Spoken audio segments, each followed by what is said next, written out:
Folks, we were talking about, of course, earlier the election, the games that are being played. This just in. Remember, the other day we talked about South Carolina, where a federal judge said that a witness signature was not needed for South Carolina absentee ballots because of COVID. Well, as you can expect, go to my iPad, just in. U.S. Fourth Circuit Court of Appeals stays the lower court ruling that struck down the witness signature requirement for absentee ballots in South Carolina. Witness signatures are now required again.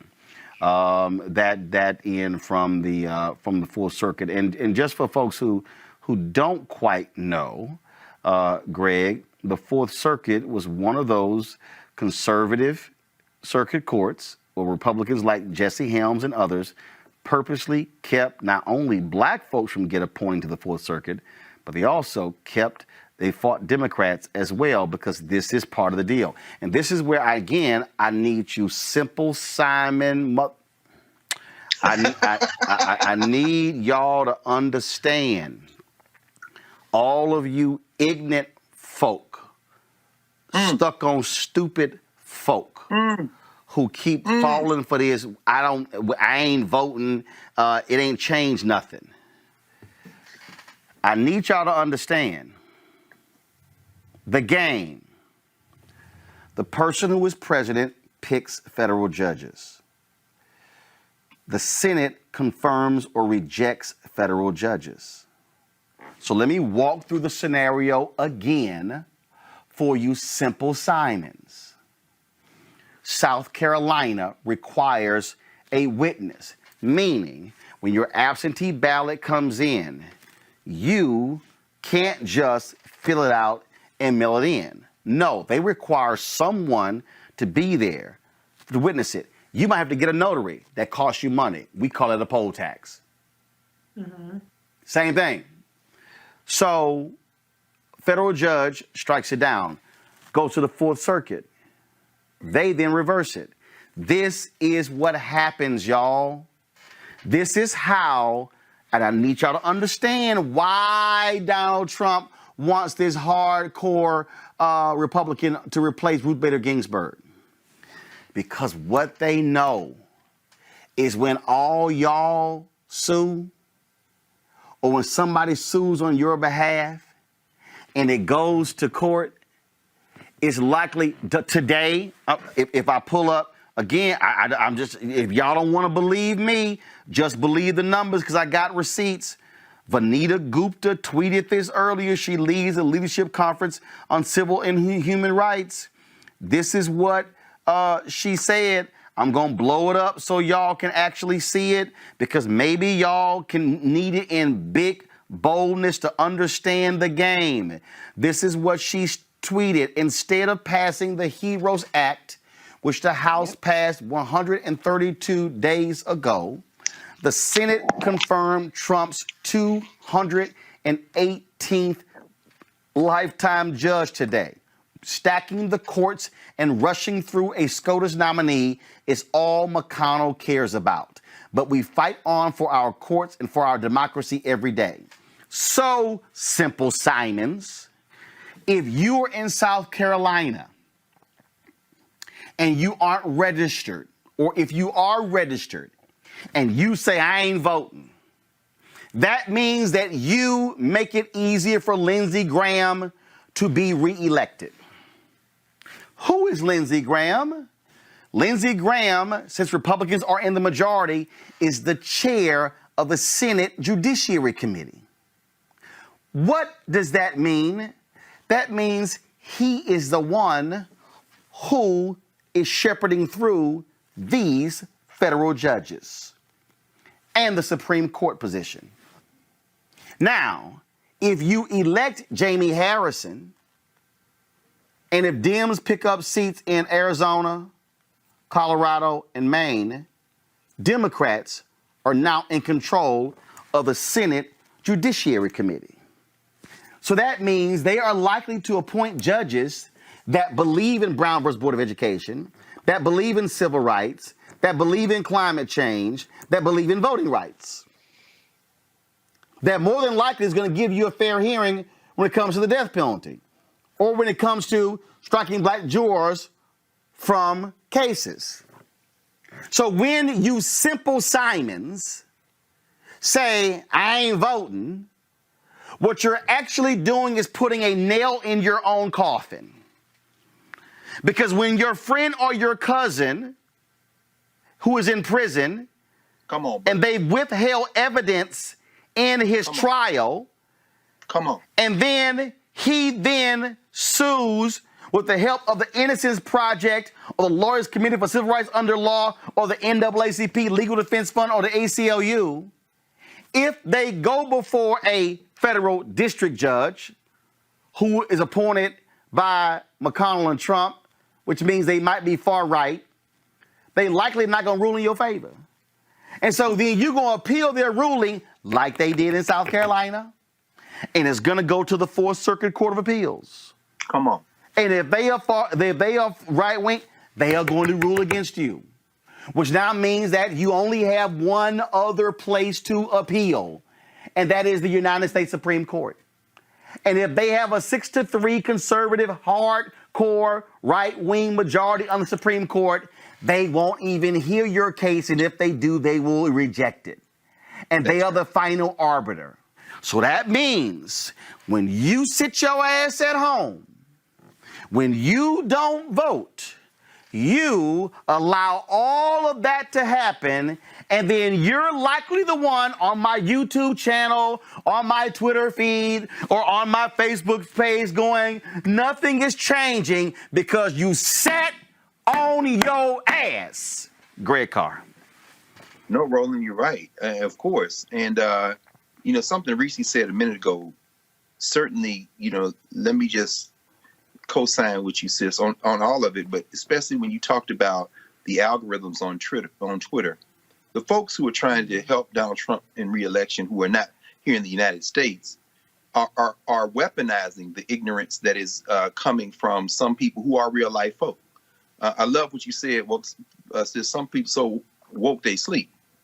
When they tweet something silly, it's getting amplified by a number of bots, folks who are trying to undermine the election. And Roland, what you laid out is very important. The Fourth Circuit Court of Appeals covers Maryland. So all you geniuses in Baltimore, Annapolis, talking about don't vote, Prince George's County, it covers North Carolina. So all the geniuses in Charlotte and Raleigh and people in the hood saying don't vote will be the first ones to get caught up in that mess you're talking about, Roland. It covers South Carolina. It covers Virginia, so Norfolk and Richmond, and it covers West Virginia as well. There's black folk there too. But I'm going to go back to South Carolina for a minute because the Fourth Circuit Court of Appeals is one of those courts of appeals, one of the four, I think, at this point, that the white nationalist party has flipped. Because Donald Trump, with his brain rotting in his skull as his waistline expands and as he basically turns to goo in front of our eyes, is a signing pen for Mitch McConnell, that feckless ghoul from Kentucky. And the list they have was a list that was composed before Donald Trump oozed his way into the White House in 2016 with the help of an election they stole because of voter suppression. This is Hans Van Basfasi and them. But the point that you raised, Roland, cannot be overemphasized. The Fourth Circuit Court of Appeals, which covers that many black people, understand what these circuits are. The Fourth Circuit Court of Appeals was flipped by the Trump administration. There are 15 judges on it. 8 of them have been appointed by Republicans, the last 3 by Donald Trump, including one Allison Jones Rushing, who is on the short list to be perhaps get this seat they're going to steal the Supreme Court. And she's one of those retrogrades. Listen, people think, oh, it's not about a woman's right to choose. Is it not about a woman being able to control her body? Do you understand these people want to send you to something that Margaret Atwood was writing when she wrote the damn Handmaid's Tale? You got these Christian, but anyway, it don't matter, huh? Finally. Roland, this and what you said is very important in this regard, brother. In all regards, but this one especially.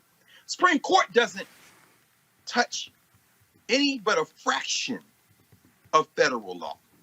Judge-made law in the United States of America is made at the district court level and at the Court of Appeals.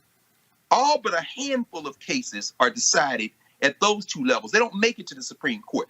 who's on the circuit court matters. If they get 4 more years, all the it don't vote people don't work, don't worry about that people. I want you to explain to your mom and them when they come busting in doors, except this time it's legal. I want you to explain to your cousin and them when they outlaw marijuana from coast to coast, except people with a license, and somebody get caught up and given from now on, and the discretion of the judge is hand tied, and this court's back the state. I want you to explain to your children when national security is used as the pretext to shut down everything from the public schools to the churches. It don't even matter because these judges will rule in favor of the people that installed them there. They've been planning this project for 30 years. Actually more, but we won't even get into that. No. We are going to get into it because I need all these simple Simon, stuck on stupid black people and others who watch us. I need y'all to listen. Eisenhower was pissed with Earl Warren because of Brown versus Board of Education. Oh, yeah. Said that was the biggest mistake he made as president in 2 terms, naming Earl Warren as Chief Justice of the Supreme Court, 1954. First of all, y'all forget there were 2 Brown rulings, Brown 1 and Brown 2. Then you go to Montgomery bus boycott in 1955. Then you go to Albany, Georgia. Then you go to the Nashville movement. Then you go to SNCC. Then you go through all those different civil rights. A lot of y'all don't realize, folks like conservative William Buckley was supportive of civil rights. Yep. Until Barry Goldwater runs in 1964 and writes his book, The Conscience of a Conservative. And then all of a sudden that became the conservative Bible. Y'all need to understand all of these schools named after Confederate leaders. Most of that happened after Brown v. Board of Education. But see, what y'all got to understand is that the conservatives were paying attention. See, I showed y'all the book, and see, this, I think part of the problem is a bunch of y'all simple Simons can't read, or y'all don't read. Because see, I showed you the book, and I showed you the reason, and I read this book more than 15 years ago, Reese, because I needed people, and I was blown away when I read the book, because it detailed exactly what happened.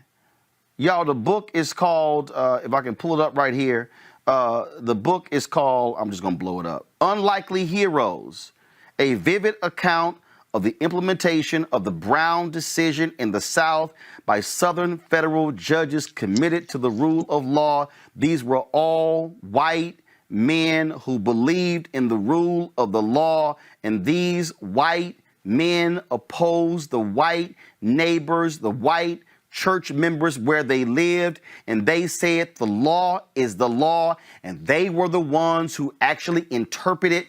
Y'all did not hear Greg when he said the Fourth Circuit covers Maryland, South Carolina, North Carolina, Virginia, and West Virginia. Greg, who does the Fifth Circuit cover? Oh, wow.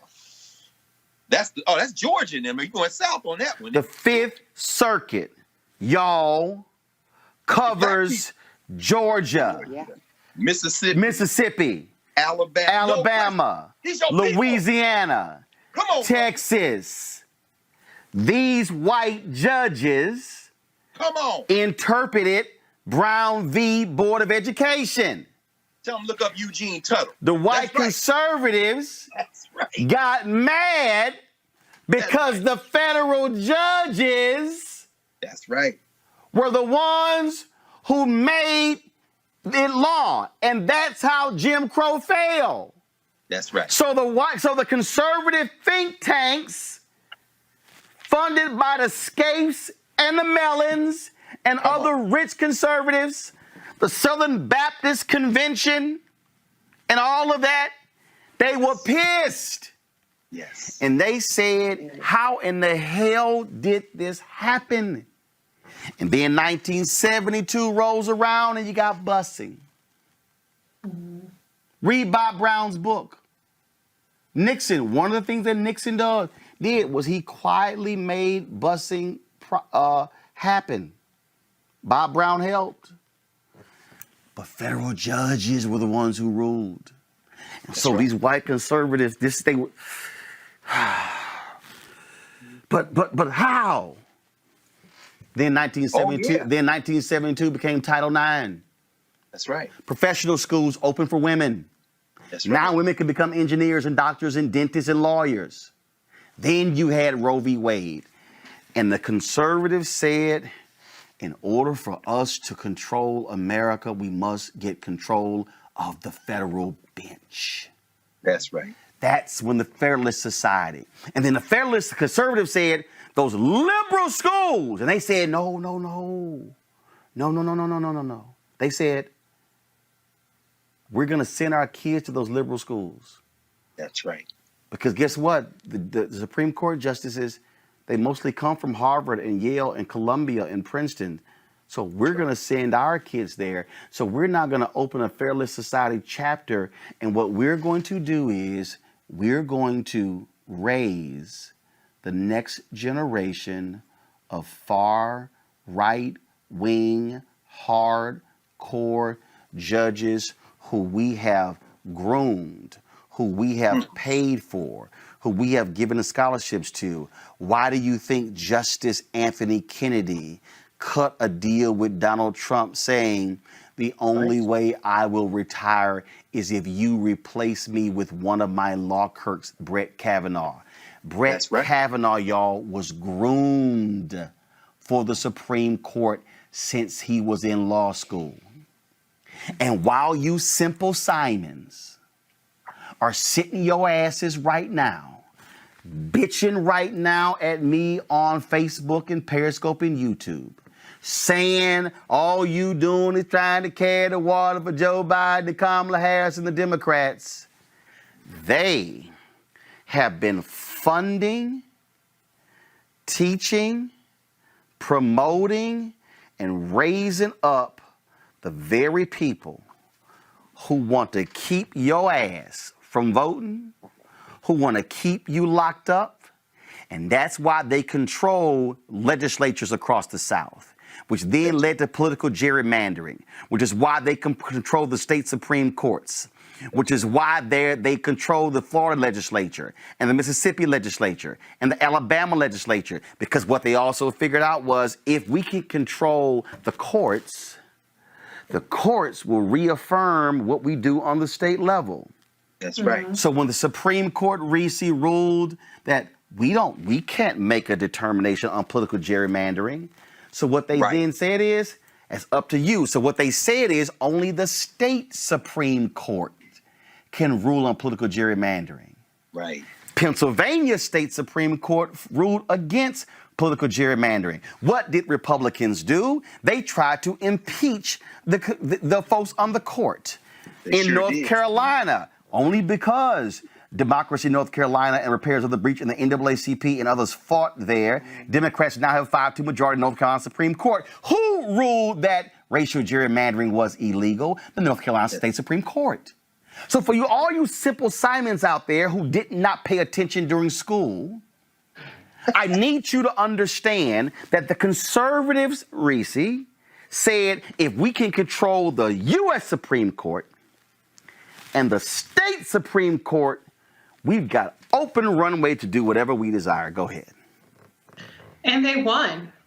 They won with Donald Trump. They're going to get their 6-3 majority on the Senate. They're going to have generations of young, white, male, right-wing judges that were dispersed throughout the entire country. What this election about right now is stopping the bleeding, okay? It's stopping a complete takeover of our judicial branch, because up until this point, the few judges that are left are the judges that are left that are appointed by Democrats are the only thing that have stood in the way of full-blown fascism and authoritarianism from Donald Trump's white nationalist criminal regime. And so people have to understand that elections have consequences. You guys have laid it out at every single level. Judges are either appointed by people who are elected or they are elected directly. And so we have a responsibility to be engaged on that level. Republicans are judicial voters. Democrats are not. Democrats are personality voters. Democrats are litmus test voters. Democrats are I want you to make me feel warm and fuzzy inside kind of voters. And Republicans keep their eye on the ball and keep their eye on generational power. We're talking about decades of power. As Dr. Carr said, we can go back 3 decades or even more. And so we have to turn our lens towards the power that we need to seize so that we can try to roll back some of this shit. And it's also not just the judicial power that comes from Donald Trump. It's also the bureaucratic power that comes from the Trump administration. He's using much more executive power. He's going to have an executive order to limit women's rights to reproductive to contraceptives and things like that. We're not even just talking about abortion. We're talking about contraceptions. And that's right. You have today it came out that DHS is putting forth plans to limit the visa stay from what it was normally. It was a typical 4-year stay. There wasn't a time limit, but it expired when your studies completed. Limiting it to 2 years, which laser focuses on Africa. Almost every single nation in Africa is included on there, as well as Asian countries and predominantly Muslim countries. So what we're seeing already, every day, more news comes out about the way that the bureaucracy of our government, which has normally taken a bit of a backseat and career officials have been more of the driving force, we're seeing the way that the Donald Trump white nationalist administration is seizing the power that has always been there to implement an agenda that is detrimental to our country. And if the last thing I'll say is look at the public health response. There have been reports about Jared Kushner's quote unquote task force that supplanted the duties that would normally be done by FEMA and other government agencies. So you have the dichotomy between Trump on one hand seizing power and abusing it to implement his white nationalist organization or agenda, but also breaking down the bureaucracy in other cases. We see a breakdown in the CDC where they can't keep their facts straight about what is causing COVID, aerosols, respiratory droplets. They post up and then they reject it. The FDA, Trump is saying now that a vaccine will have to come through his administration. So we see where the government is being broken down in some places, and we see where it's being centralized in other places to give Trump more authority. So we have to step in now and understand that this is not a personality contest. This is not a warm and fuzzy contest. This is about the future of our nation. It's life or death, and it's about generations. This is not a 4-year, we'll just fix it, worst case scenario in 4 years. This is a generational election, period. The thing, just a couple more points here, Erica, is just as simple as this here. This election is not about Biden-Harris. Mm-hmm. Erica, the people who don't understand what we're talking about here is that if they, and let me just be as clear as possible, Erica, if they are able to control the White House and control the United States Senate, they are going to be able to put the pieces in place to literally control America for the next half century. So for the black people, and I'm looking at some of y'all right now who are saying, oh my goodness, you're too dramatic. I've laid it out for you. They've already gotten 218 federal judges. If you do the math, let's just say they win 4 years, Erica, and double it, they are going to have 450 to 500. There are only about 900 federal judges in America. Last point before I go to you, Erica. Greg said they control the Fourth Circuit. Greg, what's considered the most liberal circuit court of appeals in America? The one McConnell just put somebody else on, the ninth. The ninth. West Coast? California. Y'all. Yes. They literally are 1 or 2 seats away That's from right. controlling even the Ninth Circuit. Erica, go ahead. You know, Roland, if this were being played in a foreign country, people would be saying, what in the hell is happening in America? And it's only really this past week have I been hearing on mainstream coverage, people start talking about retaining some semblance of democracy. This program has been hollering at least for the past couple of years. And so this is what people need to see, even if at the time where you're laying out very eloquently, very pointedly, Reese is, and so is Dr. Carr as well, that this is really what it boils down to. This is about fucking life or death, period.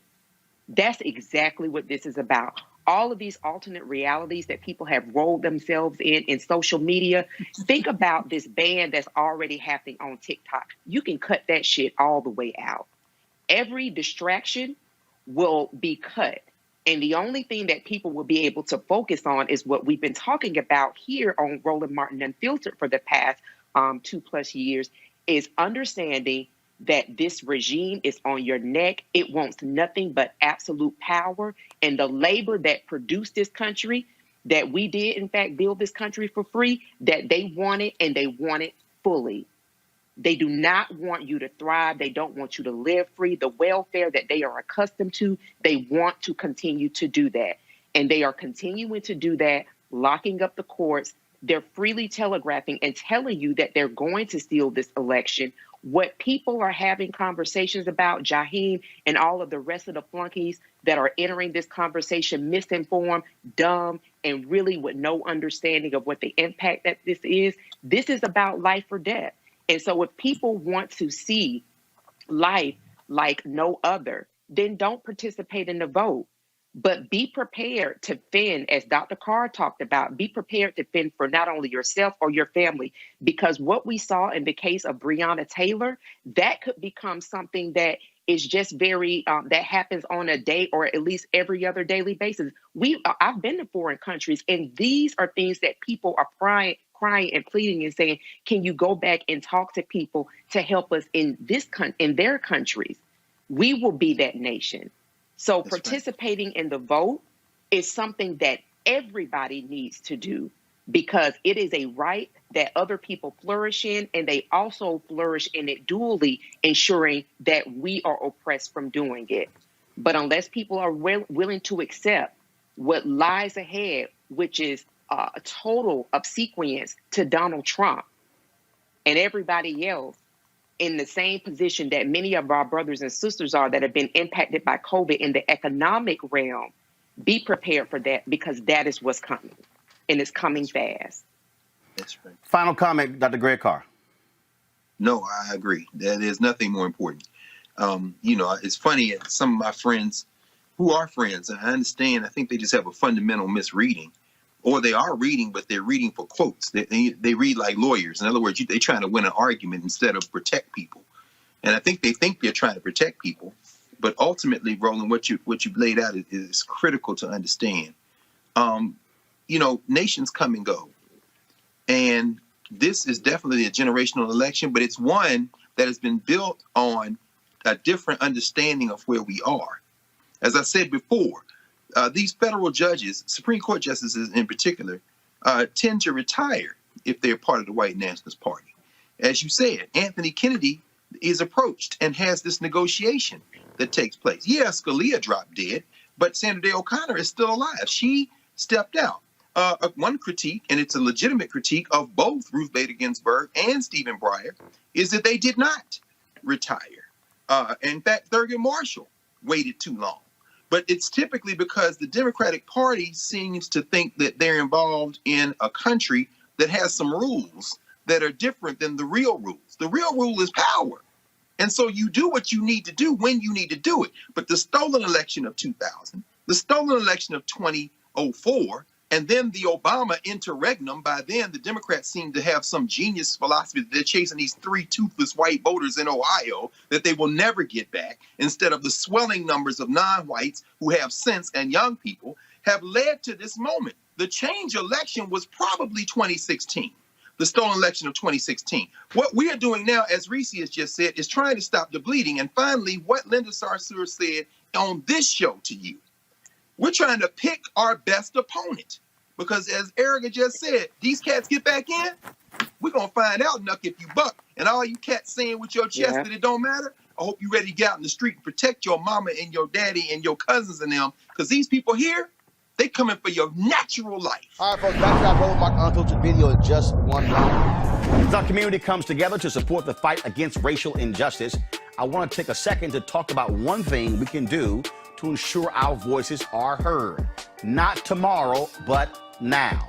Have your voices heard in terms of what kind of future we want by taking the 2020 census today at 2020census.gov? Now, folks, let me help you out. The census is a count of everyone living in the country. It happens once every 10 years. It is mandated by the U.S. Constitution. The thing that's important is that the census informs funding, billions of dollars, how they are spent in our communities every single year. I grew up in Clinton Park in Houston, Texas, and we wanted new parks and roads and a senior citizen center. Well, the census helps inform all of that and where funding goes.